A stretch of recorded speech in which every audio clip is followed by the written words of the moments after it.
Hello po. Good day to us all po. God bless us all. To God be the glory po ulit.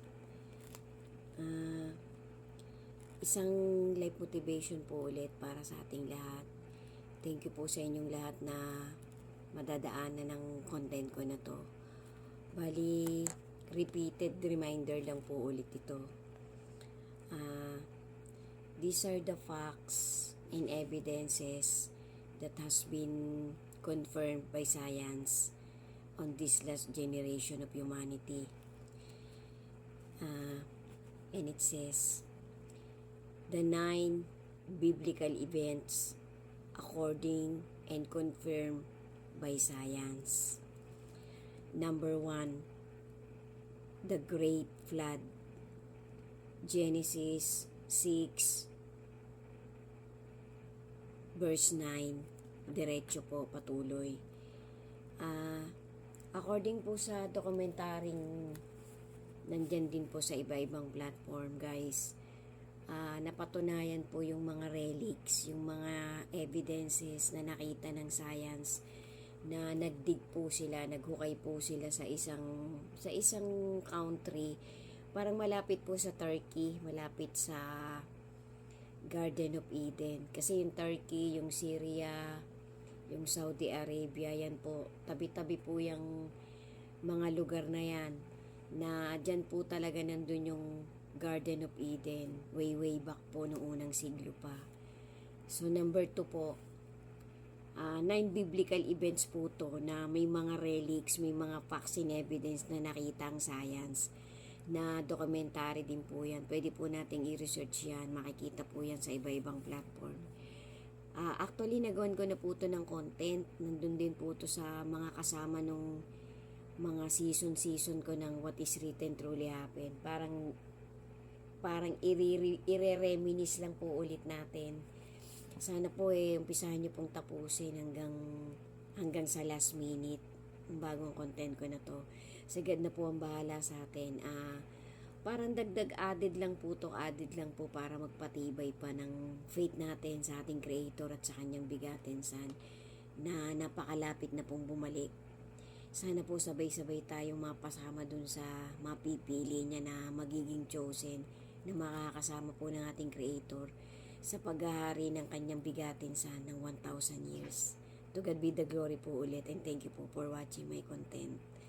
So number 2 po, biblical plagues. Exodus 7 verse 11. May mga 10 plagues po na nangyari sa Egypt na pilit pong idinidinay ng history nila. Pero may mga nakita din pong relics, mga facts and evidence na dokumentary po. Yun pong Red River, yung pumula yung ilog Jordan. Yung pong nagkaroon ng salot ng mga palaka, nagkaroon ng salot ng mga kuto, nagkaroon ng pagkamatay ng mga lahat ng klaseng hayop, ng livestock nila, nagkaroon ng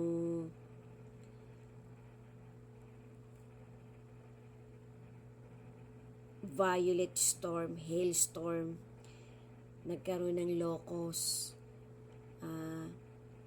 nagkaroon ng 3 days of darkness, tapos yung pong namatay yung mga unang panganay. So guys, yan po yung mga nagpapakita ng evidence na documentary din po. Sa internet po yan. Pinatutunayan po ng science na totoo yung nangyaring 10 salot sa Egypt nung panahon po ni Moses. So, number 3 po, stand still. The sun stood still and the moon stopped till the nation avenged itself on its enemies. Yun po yung nangyaring eclipse nung panahon ni na Joshua. Yung pong naging counterpart ni Moses na sumunod sa pamumuno niya si Joshua. So nagkatotoo na po nung way back nung unang siglo, nagkaroon din po ng eclipse. So kaya ko din po naisip na i-reminisce natin tong nangyaring to, kasi mga facts and evidence po to na yung nangyari nung panahon pa po ni na Moses, ni na Elijah, ni na Enoch, parang sa salita po ng ating Creator, hinahanap niya yung nangyari na, yung mga dating bagay, ay uulitin niya ulit. So, dati po nagkaroon na ng eclipse. So, meron din pong event na mangyayari dito sa humanity natin, sa last generation, upon the existence of Great Tribulation, magkakaroon din po ng eclipse. So, nandiyan na po yan sa pinned ko, sa profile ko. Bisita nyo na lang po yung profile ko. Nagawan ko na po yung pinaka-fresh ko pong content na talagang step by step ng mangyayaring rapture. Kasi rapture po talaga muna ang mangyayari. Although yung nararanasan po natin, parang part po yan ng tribulation, mga initial part ng tribulation. Kasi nga po, kailangan mangyari yung mga pagkakasunod-sunod na yan bago mangyari yung rapture. Kasi biglaan na lang pong mangyayari yung rapture, yung pag-snatch, yung pagpili ng ating Creator na dadating nga po ng biglaan ng ating Lord Jesus para kunin yung mga chosen niya. Bali yun po yung initial na pag-agaw na gagawin ng ating Panginoon. Yun po yung unang pagkabuhay, yun po yung unang rapture. Kasi nga po, hindi po muna talaga bababa dito ang ating Lord Jesus unless matapos po yung 1,000 years. Napakalinaw na po ng ginawa kong content na yan. Pasyalan nyo na lang po bago pa po yan, less than a month pa po. So, thank you po sa inyo kasi gusto ko po talagang i-reminisce yung mga dati kong content kasi nasa ilalim na po hanggat makakaya ko pong makagawa pa ng mga content na magbo-booster pa sa ating lahat para ma-cherish natin yung mga talagang way back generation by generation nangyari na may posibilidad pong mangyari ulit. Sana po maging prepared tayo. Sana po talaga lahat tayo'y mapasama. 10 ng ating buong pamilya sa unang gagawing snatching, sa unang gagawing rapture ng ating Creator. To God be the glory po. So, number 3 po yun. So, number 4 po is yung Sodom and Gomorrah. Sundan nyo pa po guys, pagka po hindi ko natapos to sa first part, magkaroon po ng second part. Tapusin po natin guys. Para po lagi natin panghawakan yung holy word talaga, yung banal na salita talaga ng ating Creator na sa mga binitawan pong pangako ng ating Panginoon, hindi po siya pwedeng mag-tell a lie. Kasi ang Creator po natin lahat po ng sinasabi niya na itinawid niya sa mga naunang propeta, naunang mga tao na ginamit niya para magsalita sa humanity, siglo by siglo talaga pong nangyayari, talaga pong nagkakatotoo.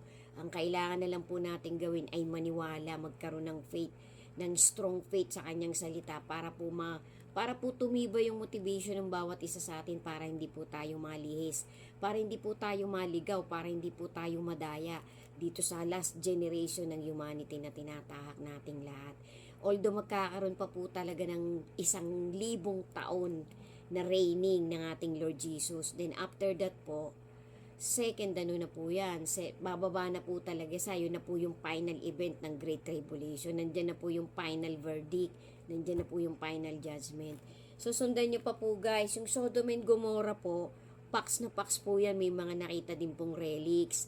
Na ang nangyari nga po dyan sa cities na yan, parang lumubog po yan. Kaya wala na talagang nakitang parang parang kung saan napunta. Kasi nagkaroon po ng mga evidence ang mga scientists, nakita nila may mga talagang parang mga ebidensya po ng pagsabog talaga na parang galing din po sa mga weapon na parang tawag doon parang yung pong parang mga naging abo talaga, nakita nila, nahukay nila.